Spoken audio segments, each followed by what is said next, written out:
మనం ప్రజెంటేషన్ చేసినప్పుడు గ్రామీణ ప్రాంతాల్లో 81%, 82% సిమెంట్ రోడ్లు వచ్చేసాయి.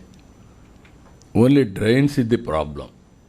కనీసం అన్ని డ్రైన్స్ చేయాలంటే కొంత టైం అవుతుంది.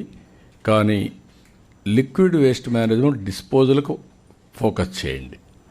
ఇప్పుడు కొత్తగా ఒక టెక్నాలజీ తీసుకొచ్చారు. I'm very happy. Rain water ఏదైనా వస్తే ఇంట్లో నుంచి వదిలిపెట్టిన వాటర్ కూడా అక్కడనే ఇది చేయడానికి రోడ్లోనే. ఆ టెక్నాలజీని మీరు ఎక్కడికక్కడ చేయగలిగితే what is the cost? 1/8 or 1/7? Sir నార్మల్గా ఒక 100 మీటర్స్కి 75,000 రూపీస్ అవుతుంది సార్. అదే సీసీ డ్రైన్ అయితే 5 lakh రూపీస్ అవుతుంది సార్. కాబట్టి ఆల్మోస్ట్ ఆల్ 7 times బెనిఫిట్ వస్తుంది. కాబట్టి ఇది ఇమ్మీడియట్గా చేయగలిగితే చాలా వరకు మీకు వాటర్ ఎక్కడ కూడా స్టాగ్నేషన్ లేకుండా డ్రైన్ అవుట్ అయ్యే పరిస్థితి వస్తుంది. ఇంకొక పక్కన ఎస్టీపీస్ ఎక్కడికక్కడ బీ క్లియర్.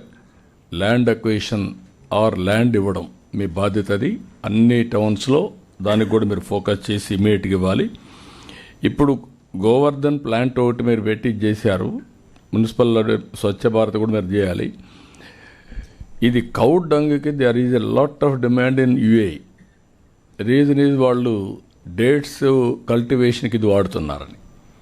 కాబట్టి హ్యూజ్ డిమాండ్ ఉందని.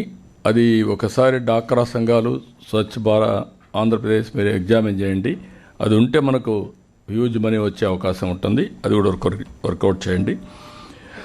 అదే మరి ఇంకొక పక్కన నేను స్వచ్ఛ ఆంధ్రప్రదేశ్ కార్పొరేషన్ చెప్పేది ఇవన్నీ కూడా తీసుకొని ఈ ఉద్యమం ఆగకూడదు, లాజికల్గా వెళ్ళాలి.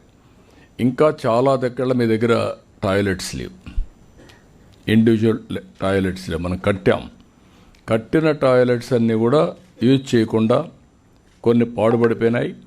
కొన్ని వీళ్ళు ఏం చేశారంటే వేరే పర్పస్లకు వాడుకున్నారు. ఏది స్టోరేజ్కి ఇటు వాడుకున్నారు. కాబట్టి మళ్ళీ రీయూజ్ కావాలి. దీన్ని 100% మీరు ఇది చేయాల్సిన అవసరం ఉంది.